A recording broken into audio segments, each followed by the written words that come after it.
Today's Did You Know number is 3. That's the number of lenders the CFPB thinks you should be talking to when it's time to get pre-approved for a mortgage. And welcome into the First Time Keys podcast. This is your host, Adam McAllister. Thank you for making this part of your listening day. Really appreciate it. Don't forget to go to the like and subscribe buttons and get notified of every time we drop a new podcast here at the First Time Keys. And again, thank you for being part of this. I really do appreciate you being here. All right, today we are talking about mortgage pre-approvals, and we're going to be joined by a guest, one of my favorite people in the whole wide world. Her name is Lisa Cardone. She is a mortgage loan officer here in the York area. She's with Traditions Bank, Traditions Mortgage, and she really is an amazing lender. So she's going to be helping us demystify what the pre-approval process looks like. So if you're thinking about buying your first home, and even if this is maybe your second or third home, and you're like, I really, I'm concerned, I'm a little scared, I'm a little worried, talking finances, let's face it, it's just something that it ranks right up there with going to the doctor's office. Like it's that turning a mirror onto ourselves. And for some, maybe in an area that, doesn't look the greatest. But it really is the hardest conversation that needs to be had, and it needs to be had up front when it's time to go home shopping and home buying, because you really need to know what you can afford to buy. And also, as equally important, what types of programs, what mortgage programs can you use when it is time to buy? So Lisa's going to give us some information, really break it down for you to give you very common sense, common language reasons and definitions behind what actually goes into making a mortgage pre-approval. So I'm excited to get to that conversation, that interview in just a few moments. But again, welcome in. Thank you. This is now episode 3 of the First Time Keys podcast. And I want to get back into 3 is the magic number today. It was our Did You Know number today. And the CFPB recommends that you contact at least 3 mortgage lenders to have the conversation, take a look at rates, take a look at programs, see what they offer. And we're going to get into this part of our conversation with Lisa. And that is, when you start shopping for a home, you're about to get into a very intense and sensitive conversation and relationship with 2 people you've never met before. And that is your real estate agent as well as your loan officer. And you're going to divulge things to them that you never thought you'd tell anybody. Now, depending on what area of your life you decide to divulge into, but when it comes to finances, family matters, a lot of times you'd be surprised as to just where those conversations will go. So again, you are going to have that kind of relationship with someone. And let's face it, it's all in the process of making the largest purchase more than likely you've ever made in your entire life. So you want to make sure you're doing it with someone that, first off, you're comfortable with, just as important that you trust, as well as equally important as the first 2, someone who can get this done for you and is looking out for your best interest in this. So today we're going to have that conversation. So don't feel like, oh, I'm going to get pre-approved, I'm only going to call one person. No, you've got multiple people you can call. In fact, the credit bureaus even weight that differently than if you're shopping for credit cards or you're making a large purchase and you're opening up a new line of credit. They expect you're going to be shopping around a couple different lenders. Don't just go with the first one who answers the phone. You want to be asking questions, and you want to be asking them for information and getting as in or out as this term tends to be, you want to get a vibe for how that conversation goes, because like I said, you got to get comfortable, and you're going to need to be comfortable because you're going to be sharing some very personal and sensitive financial information with them. And depending on what's going on in your home buying scenario, you might be sharing some family information that they're going to need to know to see who's all going to be going on this loan. So I say that just to reinforce, don't go with the first person who picks up the phone.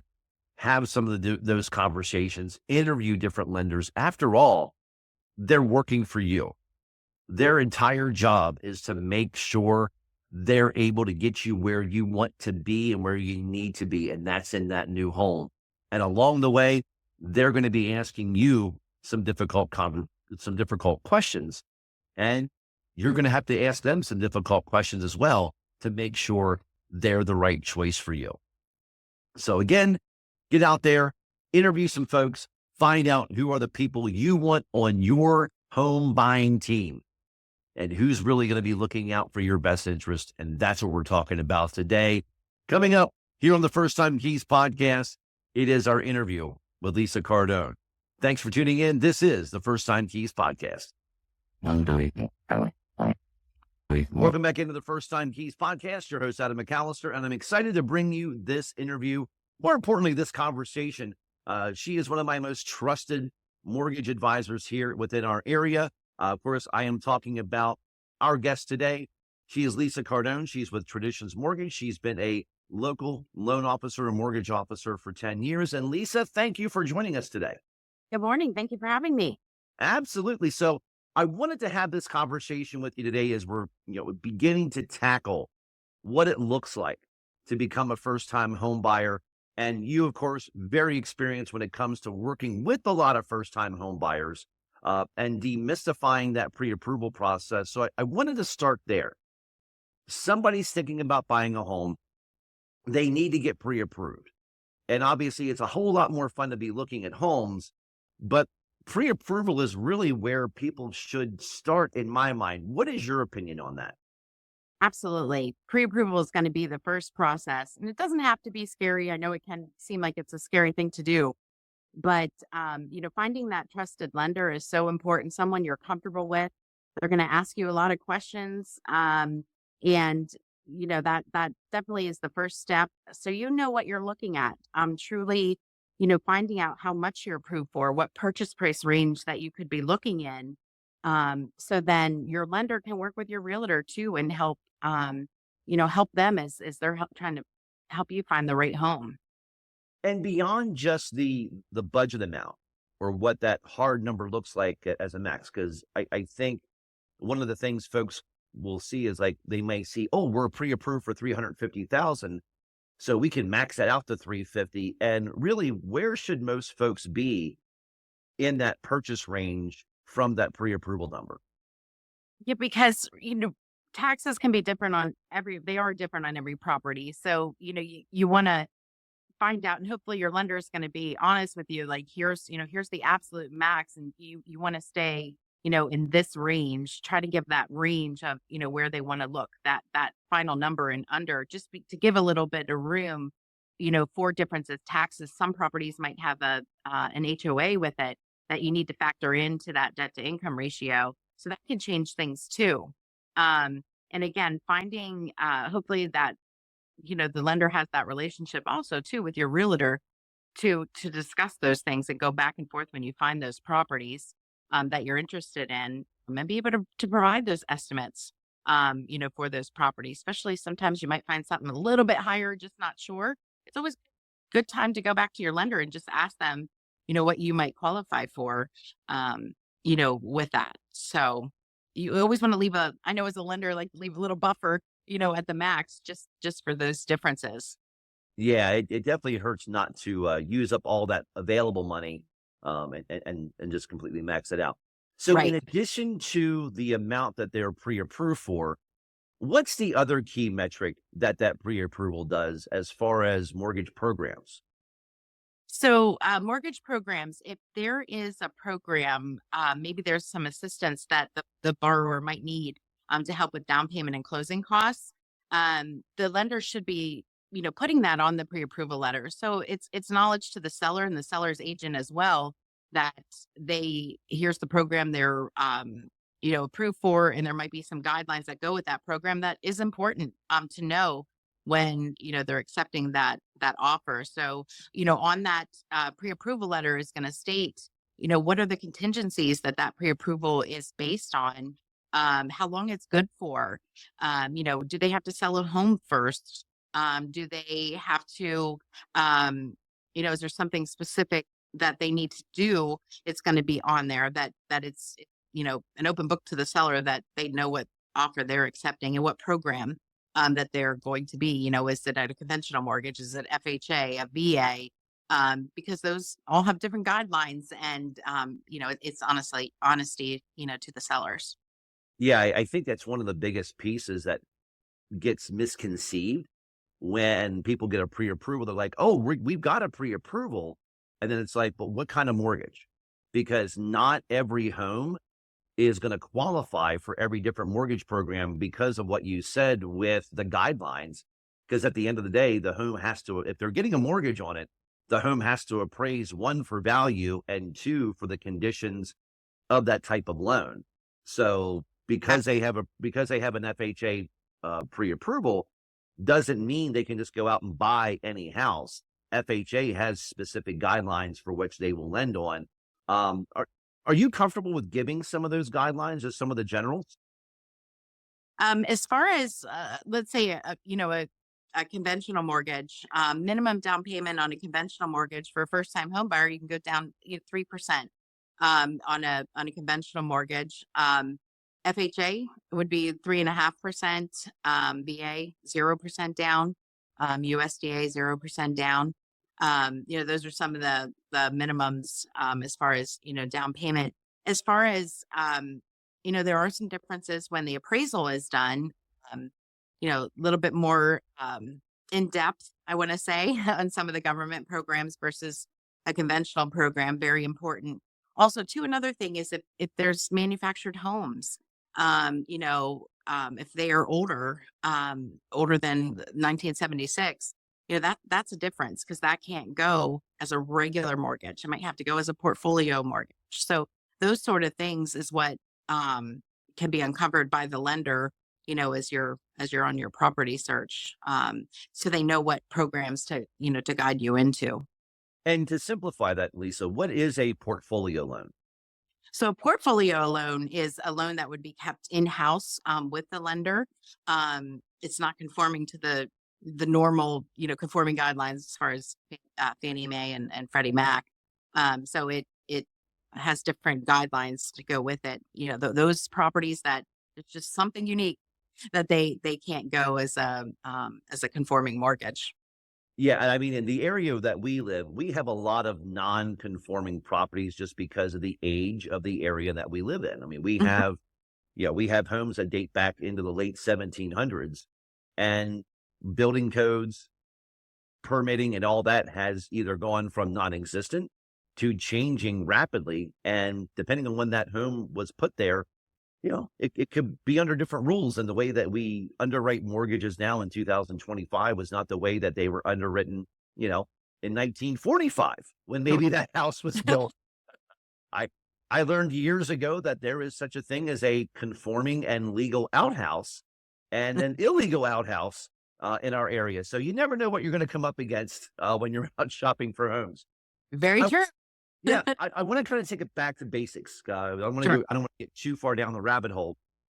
So, first time home buyer, Mhm. like we got to get pre-approved. What does that process look like? What does that conversation look like for them on the phone with you? Sure. So, of course, getting all that personal information, full names, how you want your legal name, or where your legal name is, the social security number, date of birth, phone numbers, emails, number of dependents, your marital status, addresses, your residence for the past 2 years, your employment history for the past 2 years, making sure there's no gaps in that employment. That is all important, information. And then, of course, following up with that documentation so we can verify the information that has been given. That would include like 2 years of W-2s, maybe if it's retirement, Social Security award letter, if it's, pension, that sort of thing, pay stubs. We want to get those. Of course, we'll get your photo ID and, the bank statements. That's another one. So all of the documentation your lender should be providing you that you're going to need upfront, so you know what that looks like. And typically, in today's world, everything can be electronic. You can do an online application, or If you find that local lender, you can meet in person. We can do applications over the phone as well, whatever is convenient and comfortable for you. But the lender will guide you as to, all the questions to ask and the paperwork to follow up. And it's important that you understand and um, be able to provide what is needed to the lender. So they make sure that that pre-approval that is going out is a solid pre-approval. So important. So speaking of the pre-approval and not taking long at all, I mean, usually with the lenders that I use, including yourself, we can have that pre-approval within the course of a couple hours. If somebody's submitting their information over to a lender, let's say it's on a Monday, Mhm. and by Wednesday, Thursday, they're still not getting that pre-approval letter, should that be a red flag to anyone? Definitely. I mean, it shouldn't be taking that long unless they're upfront with you of, what's going on. Maybe they're working. Maybe, maybe there's just something little difficulty. Maybe they need to talk to one of the underwriters, to see if there could be an exception to a guideline or something like that to get it approved. But just ask the questions. Go back and ask your lender. Just say, if it is taking time and they didn't give you a reason why it's taking time, go back to them and ask them. If you are not getting a response, I recommend going back to your realtor. Hopefully your realtor has that relationship. They're going to call and say, "Hey, what's going on? This is out of character." And if it's not right, that they're going to find you a lender that's going to get that done for you. But it should not be certainly should not be a long process, a long drawn out process for you at all. Very true. And with the so to have a little fun, because everyone goes, "Oh, I don't want to," you know, I got a call for a pre-approval. The bank opens at 9 and they close at 4. Uh, what does a typical day look like for you as a loan officer? Are you working the 9 to 4, 9 to 5, and then off, enjoying some cocktails every night? That would be lovely. um, in this business, you've got to be there for the borrowers, for the realtors to get the job done. There might be some out there that are working, that 9 to 5. That is not typical. For myself personally, I'm out there, evenings, weekends, whatever it takes to get the job done. Um, there's no time clock on finding that house and getting that offer in. So it's important that you have that relationship, your realtor has that relationship, to make sure that you can get those offers in as soon as possible, because you never know when you're going to find that right, perfect, forever home for you. Yeah, I tell everyone, look, you want to be working with an agent and a loan officer that works when you're going to be out there looking and you're going to be out there working. Very rarely does your home show up Monday through Friday, 9 a.m. to 4 p.m. You know, Right, but most of the time it's in the evening and it's weekends. right. And who are you working with? You might be talking over the phone, which is fine because you can get a lot of stuff done there. But are they in another state that you're never going to lay eyes on them? They are only working, during the weekdays and normal hours. You might not be able to get in touch with them. So it's so important to, stay on top of it and try to get to know who you're working with. Oh, I have bottles of bourbon named after those lenders. Uh, I've worked with enough of them over the years. But try to collect as much as possible on the front end. And then when you find that property, it's just updating and making sure everything's current and up to date. Yeah, how long is the initial pre-approval good for? So personally, with my institution, the credit report, it expires in 4 months. We have 90 days on our pre-approval letter, to give that little buffer to get a closing done. But yeah, typically that's when you'd want to renew the credit. Got it. So if someone's shopping for a home and it's taking longer than 90 days or 120 days, and again, this is with your specific institution, others may be different. Right. But that initial time frame, if it expires, let's say it's now month number 5, they haven't found a house. What are they looking at having to do to reinstate that pre-approval? Sure.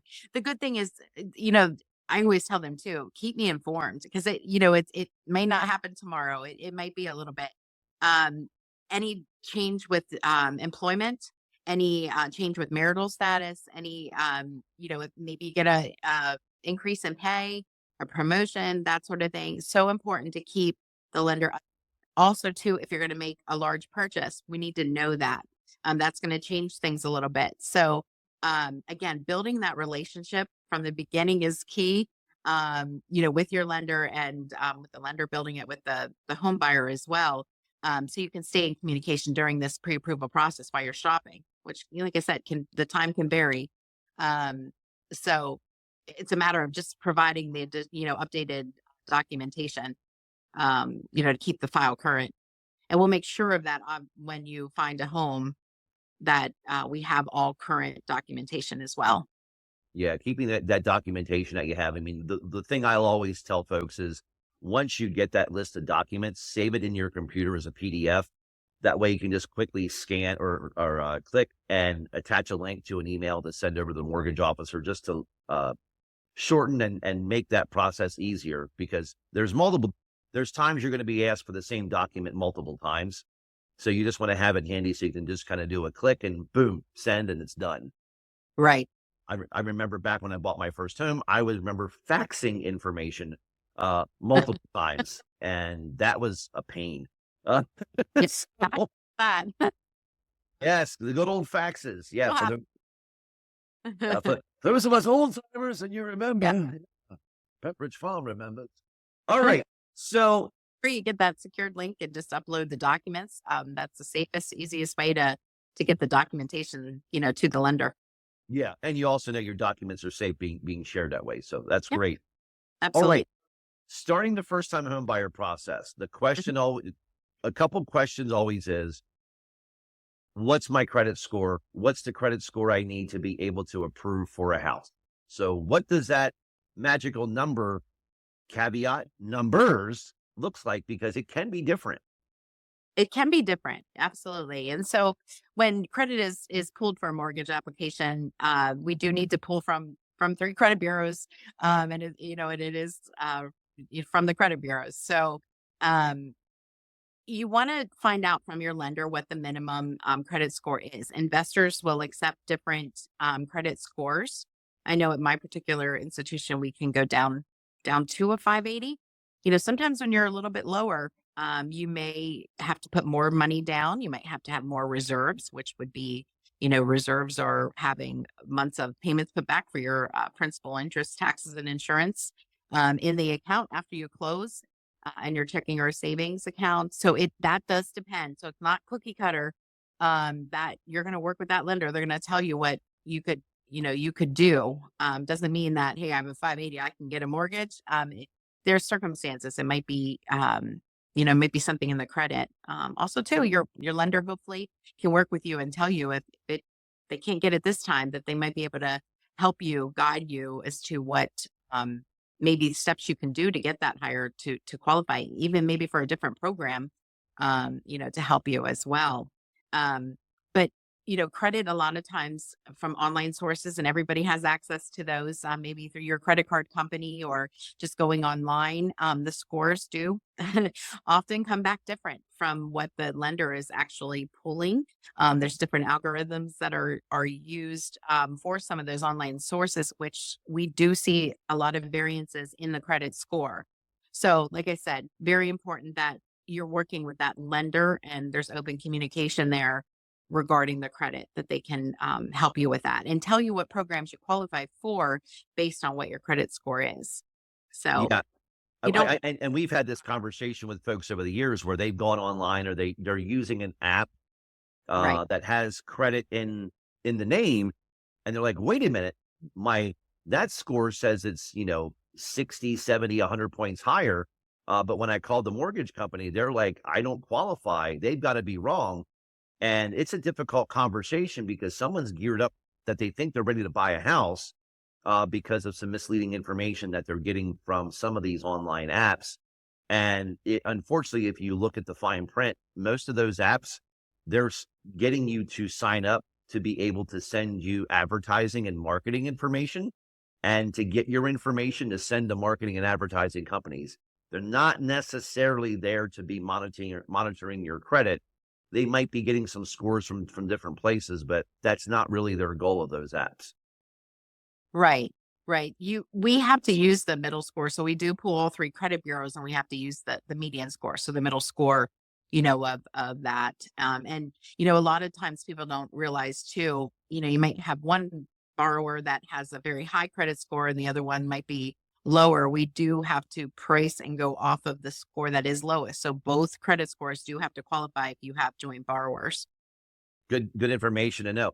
Other Mhm. than credit score, what else is looked at? What's the other part of the mortgage or pre-approval? Sure. So we're calculating a debt to income ratio. We're calculating housing ratio, and that's all done by done by the lender. And that is taking your debt to income ratio is taking looking at all your debt and dividing that by your income for and coming up with a ratio for that to make sure you qualify. And each type of loan has different guidelines for what you might qualify for. So that is the big thing we look at. And of course, the credit score, but the credit history, maybe checking for if there was bankruptcies, finding out, you asking those questions, any previous bankruptcies, any back taxes owed, any judgments that are going to be out there, because there are things that can prevent you from getting a mortgage that you may not realize. Making sure student loans are kept current. That's super important. You can't do a mortgage, with any debt like that out there. Child support, another spousal support, another thing to make sure that there's no everything's kept current, no arrears. Yeah, I think the one thing that some folks forget about is anything once you put their social in to get the credit score, Hmm. and to start the background, everything shows. So sometimes folks will be like, "Oh, I haven't paid my taxes in 2 years." That won't show up on the report, or I owe this, or there was a job change, or I really don't make that money, but I Right. really want the house. So I'll say, this is what my income is. And here's the thing to keep in mind. Once you start running those reports, and working through the process, everything shows. Y- Sure. if you owe on a piece of, bubble gum, from 1992, it will show up on this credit report. I don't care what's there, it will show. Um, so be the person you definitely want to be the most honest with is your loan officer, is your mortgage rep, because here's the deal. They're going to find out. They're Right. like the most intense ex-girlfriend you ever had. If it existed, man, they are gonna go full on stalker mode and find it. I mean, you're not sending over text messages, you're not giving them your phone, but you're pretty much giving them everything else. So just upfront, be honest, because the more of that information that's on point, the easier the home buying process and the easier the pre-approval and financing process is going to be. Because you and I have both experienced folks that, hey, yeah, on the front end things look great, and then you get 2-3 weeks in, and you get the worst Christmas morning surprise ever. And you're like, wait a minute, turns out they quit their job and didn't tell anybody, or they went and bought a new car, or whatever, insert one of a million different opportunity or possibilities. They popped Yeah. in, and we've all experienced them. So be upfront, be honest, and be Yeah. fully transparent with your mortgage rep. Lisa, what is the expected time frame that from they get you or any loan officer on the phone until they've got their pre-approval? What does that time frame look like from going unpre-approved to pre-approved? So, obviously, it's going to depend on the lender's schedule, but it should not take long at all to get that pre-approval done. I'm always trying to get mine out as soon as possible. Obviously, same day is best. Sometimes you might need that documentation. Maybe it's self-employed, and you've got to get the 2 years of tax returns, to the lender. So that might delay the process. They might not have all the documentation needed for the pre-approval. So if you can listen to your lender, get the documentation to them as soon as possible that they need, they should be able to get that out pretty quickly for you, so you can get shopping. Give us your best piece of first-time home buyer mortgage finance advice. All right. I would say take a deep breath. be honest, be open, talk with your lender, get to know your lender, and feel comfortable about what the advice that they're giving you. Um, we're not big, scary people, I promise.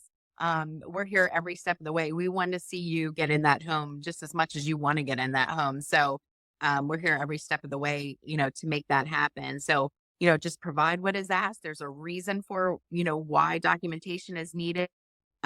Expect that, go in with those expectations that I've got to provide what is needed and do it as quickly as possible. Get as much done as upfront and you'll be fine.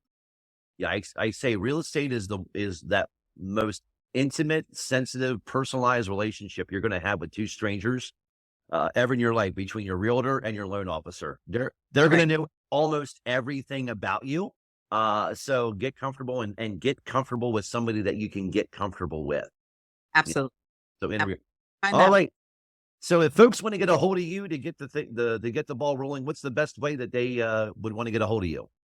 They can certainly, they can call me. They can get on my website at Traditions Bank. And, obviously your realtor can reach me as well.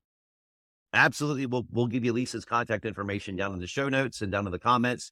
So Lisa, again, thank you so much for your time and all the great info. All right. Thank you so much. Many thanks to Lisa for joining us today here on the First Time Keys podcast. I hope you got some great information from this. If you did, make sure to go up and hit that like button. And while you're there, hit subscribe. That way you can be notified of all the great conversation and great podcasts we've got coming your way right here in the First Time Keys. If you're looking for her information, take a look down in the show notes, down in the comments. We're going to have her information listed for you there. That way, if you want to get in contact with her and maybe she works for you, or maybe she gets you connected with another great lender in your area, you guys can begin that conversation. That about wraps it up for us today. Have a great weekend. I will see you back here Monday on the First Time Keys podcast. This is a medium close-up shot. This is what you want it to look like on a template that is just a medium close-up.